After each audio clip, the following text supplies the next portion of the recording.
Hi, my name is Philip Weisbecker. I am a pardoned J6 citizen journalist, and I am part of the wearej6.com movement for transparency and compensation from the government for how we were treated. In this video, I'm going to visit the prison, the work furlough, the courthouse, the airport, the Takati border crossing, and the illegal checkpoint on Highway 94 to explain a lot of the different things that happened to me over the last 4 years as a result of telling the truth to the American people as a citizen journalist that attended the rally on January 6th. So here we are in Takati, California, at the port of entry that I was arrested at on February 7th when I turned myself in for being a citizen journalist on January 6th. I was held in a cell here, chained to a wall, while the Joint Terrorism Task Force drove out from the San Diego airport to come and interrogate me. There was 2 officers, a white officer that treated me like a national hero, told me I was going to be famous for being a national hero, and a black officer that was wearing an ATF badge that was like the bad cop that just stared at me and never said anything and treated me like a terrorist the whole time. After about a 3-hour interview, they let me go. And I wasn't arrested until 8 months later after the fake January 6th committee was created and the FBI arrested me at the illegal checkpoint on Highway 94. This is where I get to go through my daily PTSD harassment from the California Border Patrol. This is where I was arrested and held for the FBI.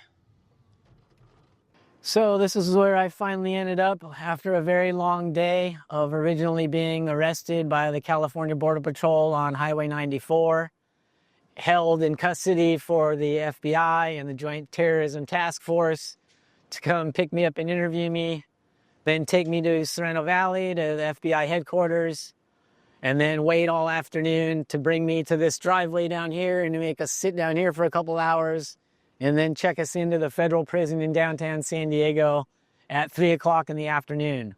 So from 9 a.m. to 3 a.m. was a 6-hour process of being arrested for J6 after I turned myself in on February 7th, 8 months before that.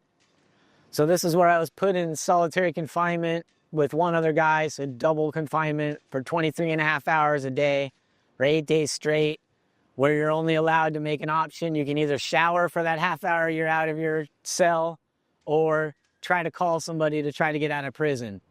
So this is a pretty shitty place to be for a J6er charged with a misdemeanor, and definitely something that shouldn't have been done to anybody for just telling the truth on January 6th.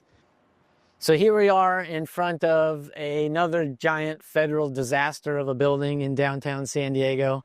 This is where the pretrial people stay. And this is a part of the federal government I didn't know existed until I was charged with a federal crime. Turns out in 1985, the government made a law that anybody that gets charged with a federal crime gets sent to pretrial. And pretrial is actually like being on parole or probation.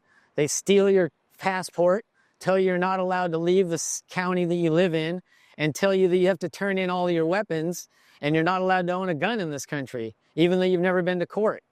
So this building is completely full of uneducated, uninformed FBI agents.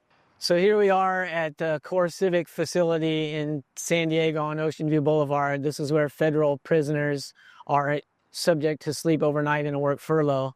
And I was able to petition to do 14 of my 30 days in this facility, with the probation department feeling that this would be a more apt location for me to do my time than in a real federal prison located in downtown San Diego. But unfortunately for me, this ended up being a disaster because I was attacked by 2 of the people that were in this facility within 3 days.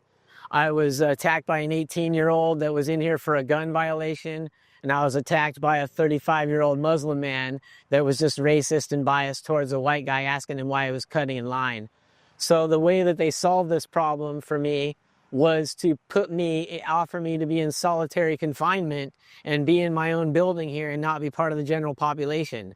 So rather than being in the work furlough program or being put in the general population, I was forced into solitary confinement for 14 days within these walls by the supervisor here. So this is just yet another example of how J6ers were massively harassed and put into situations that a normal person under a normal criminal prosecution would not be put.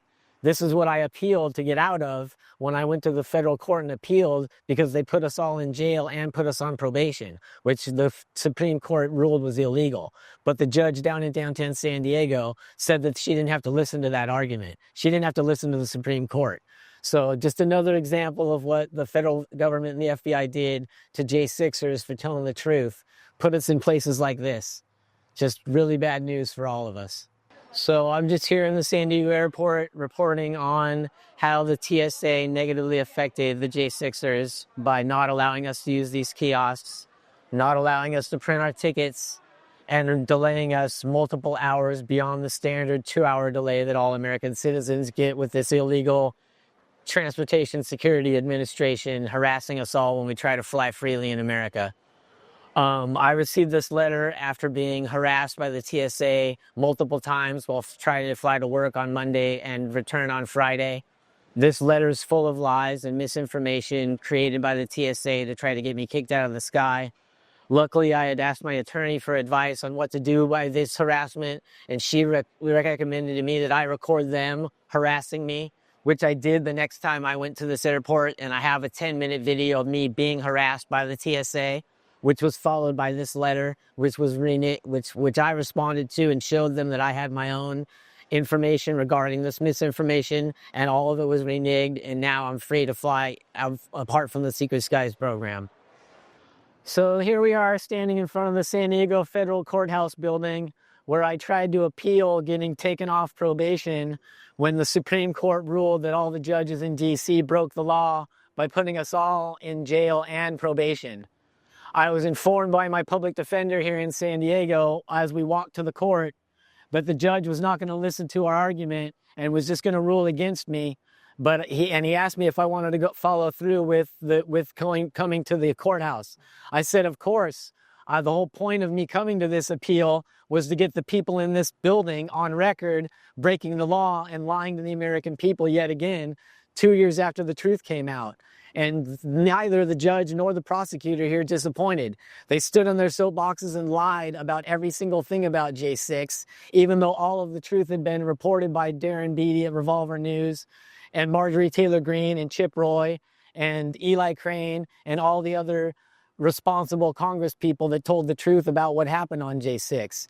So I was physically thrown out of this building without ever opening my mouth when I came to appeal this, simply for rolling my eyes and rolling my head at the judge and the prosecutor for lying about me and everyone else that day.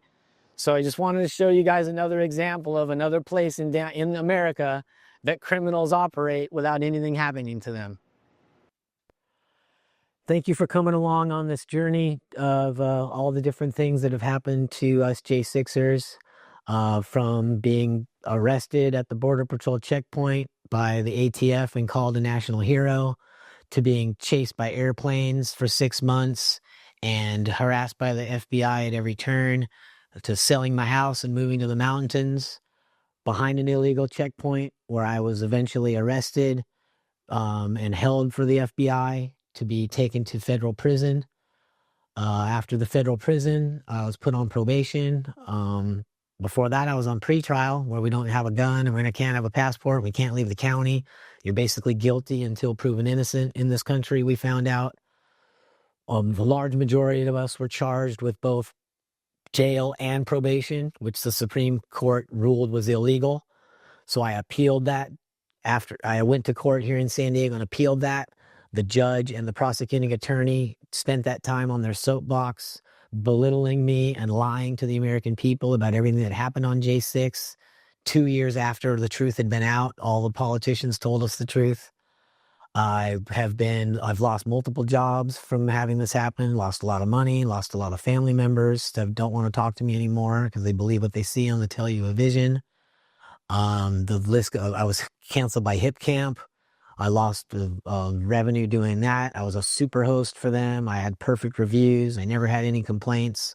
But as soon as we had to do a background check, it was all gone overnight. So, yeah, this has been a long list of very bad for the restitution that we paid. I've paid thousands of dollars in restitution for something that I didn't do. I didn't cause any damage to any buildings. I was not, all the footage of me shows me a very peaceful protester from the Columbia Bugle to CNN to MSNBC. There's an hour of footage of me just being an honest citizen journalist inside the building documenting the truth. So I just want the American people to know that we're just normal people, just trying to be honest and have the integrity that the mass media doesn't have these days. And was want you all to think about us, just normal American people that have been put in a situation that we don't deserve. So thank you for your time and pray for America.